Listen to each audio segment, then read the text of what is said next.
Hello students, good morning.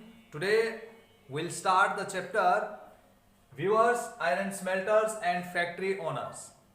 And this is the first part of this chapter.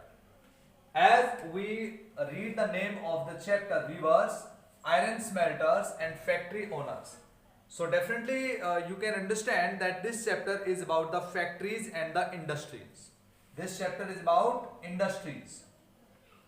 And because the names are telling us weavers, it is about the weaving the threads and making the clothes. So textile, making the textile. So it is related to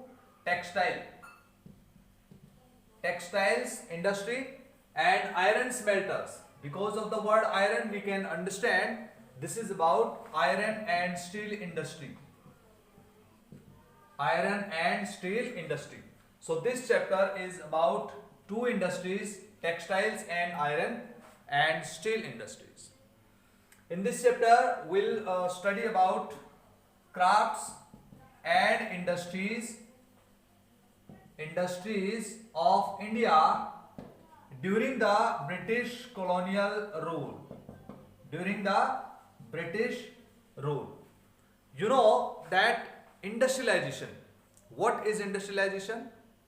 The process of setting up of the industries and factories by setting up the machines in the buildings and manufacturing on a large scale. This process is known as industrialization. And England is the first country where industrialization came in 1750. It means mid 18th century, right? Mid 18th century. It means in Britain or England, industrialization first came into existence in 1750. So in this chapter we'll study about the close relationship between the colonial rule and the process of industrialization in Britain. Because in the next 100 years, due to the colonial rule in India and in some other Asian countries, some African countries, British became very big industrial power and it came to be known as workshop of the world. Workshop of the world. Britain came to be known as workshop of the world. Why? Because it was very advanced in industrial developments.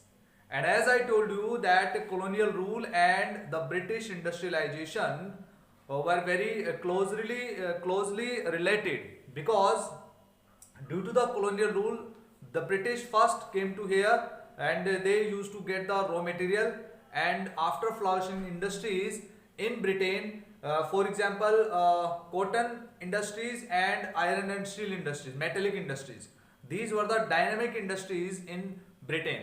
After preparing the goods, they used to bring them to sell in India. So in this way they got profit and industrialization became very developed in Britain. So now first we'll study about Indian industries, textile industries, right? So the first topic of the chapter is Indian textiles and the world market. Very important, and one thing I am telling you that Indian textile was in a great demand in the Western market till the 18th century. In the beginning, the different European trading companies started and began to purchase the Indian textile from India and carried to Europe, because Indian textile was of very good quality, it was of fine quality. Indian textile was of fine quality and it was purchased and sold to Java, Sumatra. It was carried to these places and Penang. Then it was supplied to the European markets. And from the 16th century, the European traders purchased the Indian textile and brought to European markets and sold them in great profit.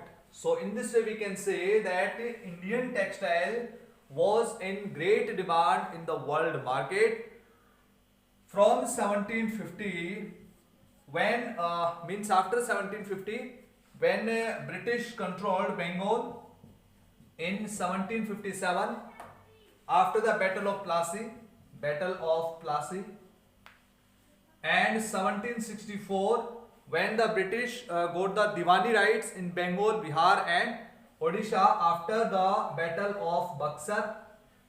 So before that, this network of supplying the Indian textile to the European markets within India, it was controlled by the Indian traders and suppliers. So this network was controlled by Indian suppliers and the traders.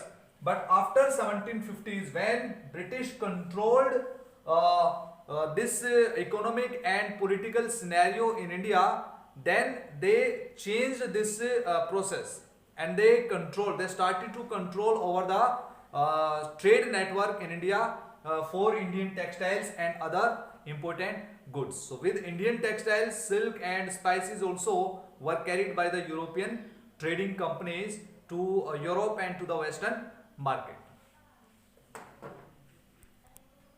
So this is the next topic, words tell us histories. So in this topic we'll discuss about the words specially used for Indian textiles in the Western market and other countries of Europe. So this is one, Muslim. Muslim is a word that is derived from the word Mosul. Mosul is a place situated in Iraq. First European used to get the supply of clothes, textiles, particular Indian textile from Arab merchants. Arab merchants used to carry the Indian textile to Mosul, right? So in this way, on the name of Mosul, Muslim, this is the finest quality of cotton textile from India. It got the name Muslim on the name of Mosul, carried by Arab traders and merchants of Iraq. After that, another word is calico. You know that Portuguese came first in India. And when they came in India in 16th century, 1498 Vasco da Gama reached here, and in 16th century they came as traders in more and more proportion, and then they carried the clothes from here, the textile from here, because the Vasco da Gama and other Portuguese came first on the Kerala coast at Calicut. So on the name of Calicut, this textile is to be known as calico. So in this way, calico, Indian textiles got the name of calico. So these were different names. So dear students, there are many other words which point to popularity of Indian textiles in Western market, as we have discussed till now. In figure 3, we'll see a page of an order book that the English East India Company sent to its representatives in Calcutta in 1730. This was order book. We'll see in figure number 3. Here, this is the figure number 3. This is the page that was sent by the English East India Company 1730. In this way, you can see that how much order was there of different kinds of clothes at that time. So here, the order that was for 5,89,000 pieces of cloth. Browsing through the order book, you would have seen a list of 98 varieties of cotton and silk cloths.